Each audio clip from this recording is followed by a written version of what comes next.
So, Coach, can you just introduce yourself for us, please? Ross Henderson, head coach for the women's soccer team here at Clayton State University. So, Coach, why do you choose to coach at Clayton State? What drew you to this college in South Atlanta, 20 miles away from the airport? What drew you here? Yeah, it's interesting because it wasn't a target. I wanted to get into college coaching pretty quickly. I just moved into the area. My wife had got a pretty good job at the healthcare system here. So I came from South Carolina, didn't have a lot of expectation. Got lucky in getting an assistant youth position with at the time head coach of Clayton State, Virgil Ford. And he liked what I was doing. The timing was perfect. His assistant was about a step away. So he basically offered the position to me, and in my head it didn't really matter where. Clayton State was almost perfect because of travel from where I live and close to the city / it's still close to my other job. So everything sort of worked out. I was looked after here very quickly. I was given a lot of responsibility, and so that sort of gave me a bit of an attachment to Clayton, and so. Yeah, why Clayton? Because the opportunity was gifted to me basically, and the way that things have gone, the way that I am looked after here, and the direction in what I hope we are going is keeping me here right now. So tell us about your first time in America. How was it different from where you grew up in a rural village in England? It's tough because for every 3 or 4 years my family actually went up to Massachusetts. We have family up there, so we would visit America quite often. Obviously loved it, really enjoyed it being a kid coming over and coming over to the States. My first trip to college was interesting. I got picked up by 2 guys I didn't know. We are actually very good friends now. They were both roommates. But we drove for 55 minutes through basically what looked like Lincoln. Farmlands, not much about it, through Greenville and Greenwood into due West Erskine. And so, yeah, on my way there, I was questioning my decision to come over and to choose Erskine. But yeah, looking back, I wouldn't change a thing now. Who was your biggest influence when you were growing up in England, and why? Was that person a big influence on you? Yeah, it's tough. I don't particularly have one influence. I like to engage with people, lots of different people from different cultures and backgrounds. My parents were big influences. They allowed me to learn life, to learn the streets, to experience things myself with the understanding of right and wrong and whatnot. So yeah, they were big influences for me. They helped me get over here. And then a coach I had at Lincoln College for 2 years was pretty hard on me, but that helped change my path. His name was John Priestley. He's a very good guy. He's got a lot of guys over here playing in the States, but he helped me sort of focus a little bit more towards football, soccer, and really guide my path to coming over here. So in terms of soccer, he was a big influence. So now you're over here, you played at Erskine, you came to America. What is your advice to anyone who is from a different country coming to America for the first time? Embrace everything you can. Don't be stuck in your ways or stubborn in your culture or your ideas. It doesn't suit people well to come over to the States and be sticklers for what they used to do. Be willing to do extra, to do more, to embrace culture. And just take the opportunities when they come. The States are filled with opportunities. There is something out there for everyone. And so embrace that. If you're shutting doors or closing eyesight towards opportunities, you're going to miss out, and you're going to miss what is good about the States in terms of opportunities and things to do. What are some of the differences you notice between American soccer play and technique and tactics and stuff from the British football that you grew up with, being probably more aggressive, right? Yeah, it was a big learning curve for me my first year. I think I was suspended a few times for yellow cards because I didn't quite grasp the fact that it's not softer over here, but tackling is a lot more controlled, it's a lot more officiated, which was a little bit tough for me. In terms of the game, like technically you may have some better standard players in Europe, in England, but the pace of the game over here, the athleticism, the speed in transition is incredible. Learning that took a couple of years for me. What we're seeing now is the mesh, the form of the technical and the athletic ability. So the games are getting even quicker. There's even more transitions in and out of possession now. And so what we've learned as a coaching staff is coaching those moments a little bit more. Whereas maybe in Europe, in England, you don't have to coach those moments as much because technical ability may be a little tidier. There may be less transitions.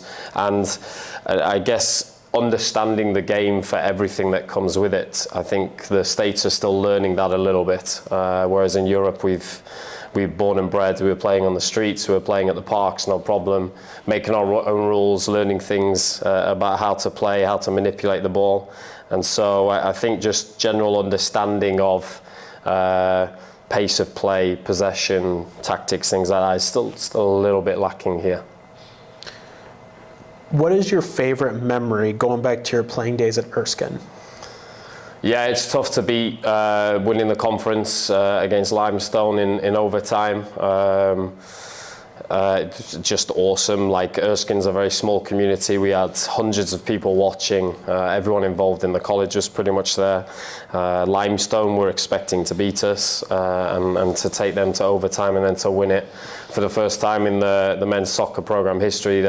That'll be a big memory. But I had lots of fun at Erskine. We got up to mischief. We did our thing. But like I said, because it's a community, you're involved and invested in everyone around you all of the time, and so that will always be a good memory for me being at Erskine.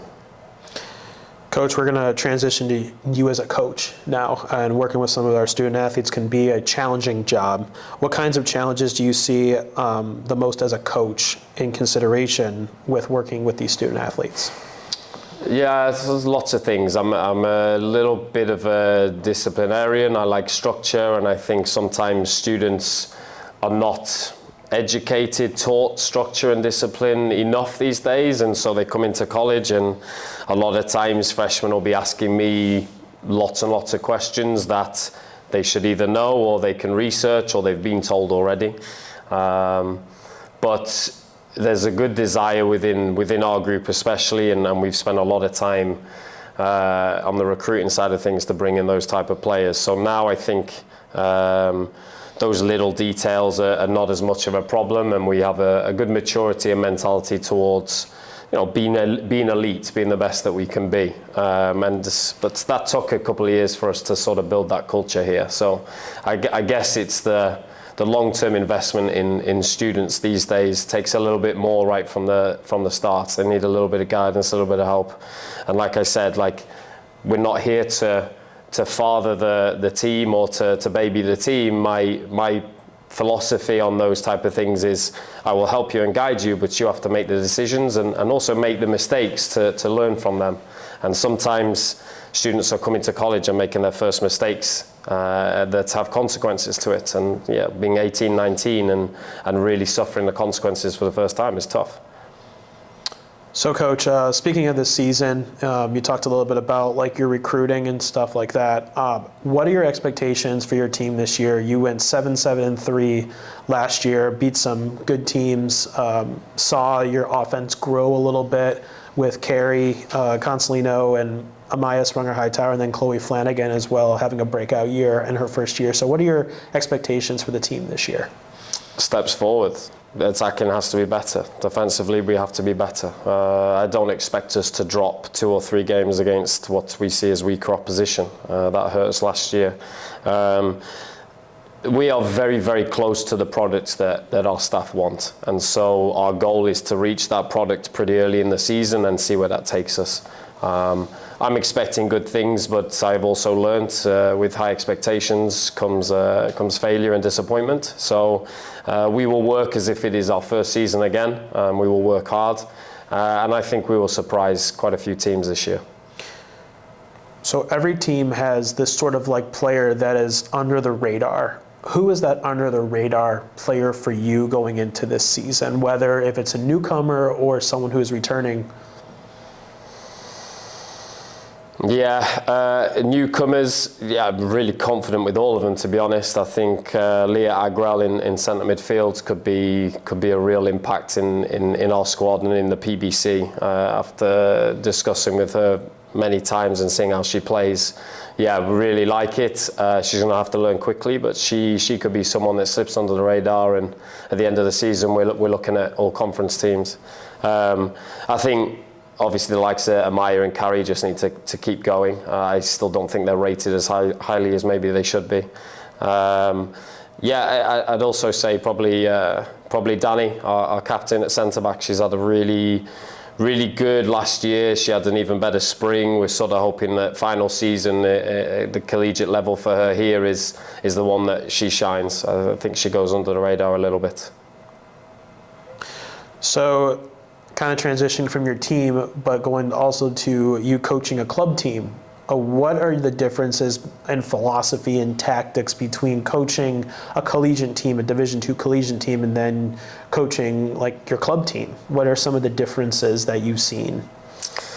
Yeah, I mean, the first thing is like winning matters at the college level. Like, it's my job. My job is here to help these students get through and get a degree, but we're here to win. We're here to win titles and trophies. So at the youth level, I very much am opposite to that. I'm very competitive. I want to win every game, but that's not the forefront of how we do it with coaching. Yeah, and with that is a little less stress with youth. You can have a little bit of fun. I coach 3 girls teams right now, and we have a lot of fun. And I'm able to sort of change my coaching style and the way I address things according to which team I'm coaching. I sometimes may shout pretty loudly, be pretty stern and disciplined with the college ladies because that's what it takes to be the best. Whereas at youth, like, I can do the same, but it's more with a pat on the back and a comfort than it is a demand. And in terms of the game, like, obviously we're still coaching the fundamentals at U11, U12, U13. So you go back to the basics, you can sort of see the progress through that. Whereas at the college level, we're trying to outsmart the other team. Both sets of players are going to be technically good. They're going to have athletes. It's really down to us coaches and the players of understanding the game to be like, hey, this is how we're going to beat you. And that's fun. That's a fun aspect. You don't get as much of that at youth. Youth is really just, hey, we've worked on this, let's work on it in the game, regardless of whether it's going really well or not. Okay, Coach, we're going to do some kind of fun rapid fire questions to conclude this conversation, and thanks for joining me once again. Tell me something that most people do not know about you. Yeah, I'm English. I support England in every sport. That is because I was born there. I am actually Welsh and Scottish. My mum is Welsh, my dad is Scottish. So technically by blood, there is not a lot of English in me, but I'm a big believer of where you are born, that is where you are from. And so, yeah, not a lot of people know that because I'm a big England fan. Other than soccer, what we would call it in the United States, or football that you call it in the United Kingdom, what is your other favorite sport if you have one? Yeah, I really enjoyed playing rugby. I played fly half. I like physical sports. Really enjoyed that. I had to stop that basically to continue with soccer. But I also competed nationally in badminton. Really enjoyed playing badminton, fast-paced game. Won quite a few trophies when I was younger. Again, had to really stop that when I started doing soccer basically every day. But yeah, rugby and badminton are right up there. So badminton being not an Olympic sport, you don't qualify for it. But with the Olympics on the horizon, who is your favorite Olympian? Worldwide, United States, whatever. Who is your favorite Olympian, or who are you looking forward to following this Olympic season? Yeah, it's tough. Like, I always follow the Olympics, but I never really have like a direct intention or I follow any particular team really, even GB. I love when athletes can outright dominate. Usain Bolt, Michael Phelps dominated their sports, and although some may think that is boring, that takes a heck of a lot of commitment, elitism, work rate, sacrifice. And so I can appreciate the athletes that sort of dominate their sports for a few years in the Olympics. You're on the main stage, you're the best of the best, and you are winning 7, 8, 9 medals. Yeah, you are right up there in my thoughts. So everyone likes jamming to music before a workout, a match, or just like what you do, lining the field at Laker Field. What is your go-to song that you listen to? My favorite song is Naive by the Kooks. That has been my favorite song since I was growing up. If it's soccer related, like amped up music, I like Kasabian, Clubfoot. Very like football orientated song. My senior year at Erskine, I would play Sugar by Robin Schulz probably 15 times before we start the game. I like to have a dance and a laugh and a giggle, try to enjoy my senior year as much as possible. Slowly got into country. Country is a popular playlist when I'm painting the fields and whatnot. So yeah, sorry for everyone back home, but country is pretty good. Where is your favorite place to go in the world and why?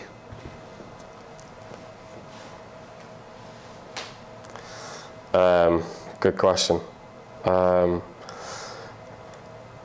Football stadiums are always good energy, like you feel like at home there. I really like traveling. I've been to many states. Wisconsin, Milwaukee was awesome. Really enjoyed that. Recently went to Chicago, fantastic city.